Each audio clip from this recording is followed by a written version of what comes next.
Hey tamers, welcome back to another game review. Today we're going to be talking about the reasons why I think The Long Dark is a real survival game that you should play if you enjoy survival games. Let's start by stating the obvious. Other games say they're survival, but they're not. Other video games have survival aspects that add a layer to the game, but not the main focus. If you don't believe me, just think of games that call themselves survival, but after leveling up and grinding, the survival aspect becomes non-existent. It will make no sense to say that because my bodily functions need tending every day, I'm in a state of survival, right? I mean, my food is in the fridge. This is why The Long Dark is a real survival game to me, because it's all about surviving. And I understand the popularity of fantasy survival games like a magical world, zombies, cannibals, and an unnecessary amount of crafting options. But The Long Dark is the only game that gave me what I wanted so far. A survival game that could scratch the itch of synthetic hardship and the feeling that a tiny mistake could cost me a lot. Which leads us to the next part of the video. What does The Long Dark offer? How do we survive? And why does it work as a survival game? Well, it's simple. First of all, the game offers a survival mode divided between just surviving for as long as possible and a challenge mode where you can obtain badges after completing them, and a story mode called Wintermute.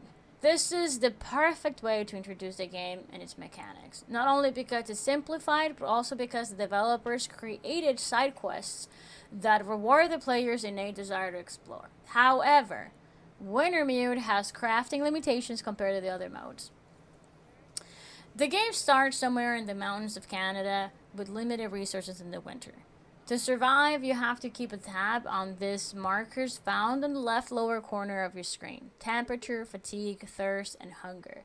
You will die if you let one of these markers reach 0, and if dangerously depleted, it will directly affect your health life. This is where the meat of the game is, or if you're vegan, water is. Nice. Maintaining these markers can be tricky, starting with the fact that loot does not respawn and you cannot build any customizable shelters from scratch. This means that you'll have to wander until you find an existing shelter to rest. However, there is an option. If you're in a tough spot, you can make a temporary ground shelter if you have the necessary materials. Other than that, you're on your own. There's also the intertwined consequences of the majority of your character status. The outside is very dangerous as well, from the weather, wildlife, the terrain, to your items and food deterioration pace. All of this means that one bad choice can negatively or positively affect your health. It makes the game interesting. Moving from one place to another a big task where considering multiple factors becomes key, just like in real life. I don't have much criticism of the game since I enjoyed it very much.